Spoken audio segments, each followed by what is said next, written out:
الحقيقة هو دور الشباب لم يكتمل يعني الشباب يقوموا بالثورة ويجي الكبار في السن. En vérité, le rôle des jeunes ne s'est pas accompli. Les jeunes ont fait la révolution, ensuite les aînés s'en sont accaparés.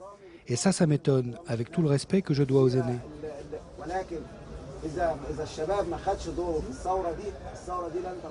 Mais si les jeunes n'accomplissent pas leur rôle dans cette révolution n'aura pas lieu. Ça ne marche pas. Ça n'est pas possible de sortir des ministres du congélateur et de les réchauffer. C'est de la rigolade, ça ne marche pas. Il faut que les jeunes forment des gouvernements. S'ils se trompent, et alors, les plus vieux se trompent aussi. Où est le problème qu'un jeune prenne la fonction d'un Premier ministre, par exemple, et qu'il se trompe? C'est juste une supposition, mais beaucoup de jeunes ont fait preuve de grande capacité et de maturité. De façon à ce que, quand ils sont en situation, lorsqu'ils sont à la bonne place, ils font un excellent travail.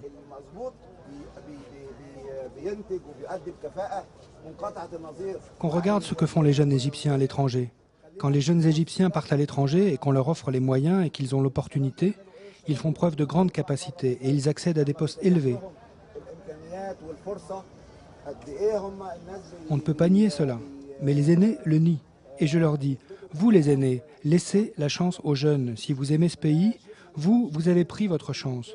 Que vous ayez bien fait ou que vous vous soyez trompé, ça n'est pas le problème. Mais on a besoin de jeunes actuellement dans cette phase. Si à chaque fois ce sont des personnes âgées qui ont la fonction de président ou détiennent un poste au gouvernement, elles ne vont pas réaliser les objectifs de la révolution, car elles ne savent pas ce que c'est une révolution.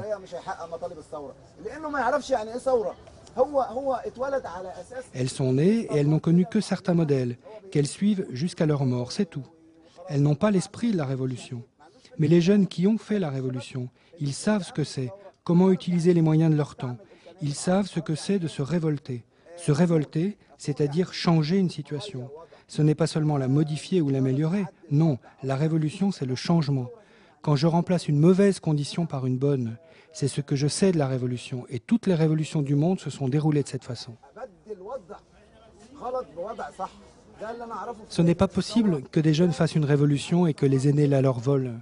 J'appelle ça du vol, car il s'est avéré que jamais une personne âgée n'a pris le pouvoir et a appliqué une pensée révolutionnaire. Tout ce qu'elle fait, c'est tenir le catalogue et se demande « Qu'est-ce qu'ils ont fait avant moi ? Bon, eh ben je fais pareil. »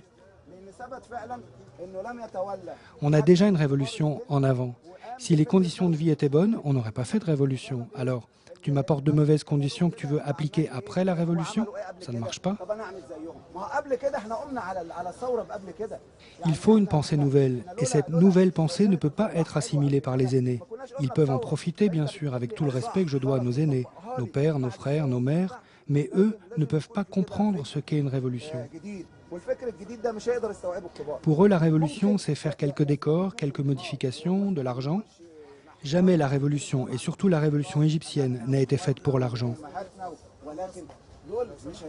Nous ne nous sommes pas soulevés pour l'argent. Nous nous sommes soulevés pour la dignité. Tant qu'on n'a pas acquis notre dignité, la révolution n'aura pas réalisé ses objectifs. Lorsque le citoyen égyptien sera traité avec dignité et liberté partout sur le territoire, et surtout par la police et l'armée, alors la révolution aura atteint ses objectifs.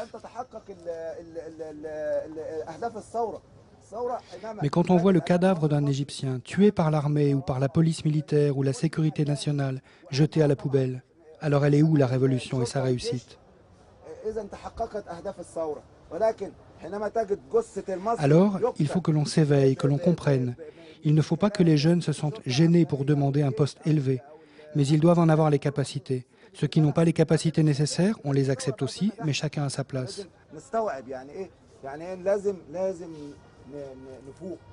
On n'accède pas aux fonctions de Premier ministre à coups de poing. Non, il faut en être capable. Il faut avoir des idées, présenter un plan. Qu'est-ce que je vais pouvoir faire en tant que Premier ministre dans tel ou tel domaine? J'aurai des conseillers, bien entendu.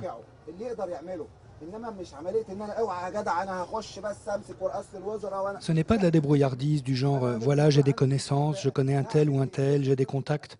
Non, ce n'est pas une histoire de contacts, ni de connaissances, ni de pistons et toutes ces choses-là. Il s'agit de capacité. J'ai des capacités dans tel ou tel domaine, dans le domaine technique par exemple. Mes capacités sont telles, ou dans le domaine de l'ingénierie, mes capacités sont comme ça. Dans le domaine médical, mes capacités sont comme ci, comme ça, et ainsi de suite. Ce n'est pas parce que je suis débrouillard et que je sais parler que, voilà, merci. C'est mon point de vue. Et j'ai un conseil à donner aux jeunes, écoutez-moi. La révolution, c'est comme un nouveau-né. On ne peut pas avoir un beau bébé, et comme ça, on va l'offrir au Parti national et on lui demande de nous l'élever. Non, ça ne marche pas.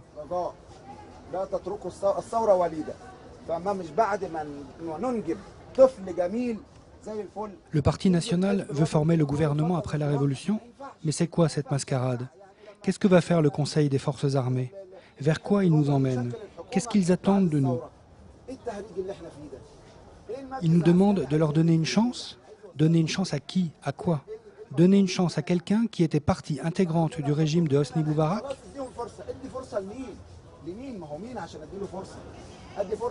Hosni Moubarak choisissait tous les lèche-bottes, tous ceux qui ne comprenaient rien à rien, et leur attribuait des postes, pour qu'il reste lui, l'unique commandant et guide inspiré qui comprend tout. C'est pas ça la vérité? Je voudrais que tu demandes à tous ces gens si ça n'est pas ça la vérité. C'est ça la vérité ou pas, mes amis?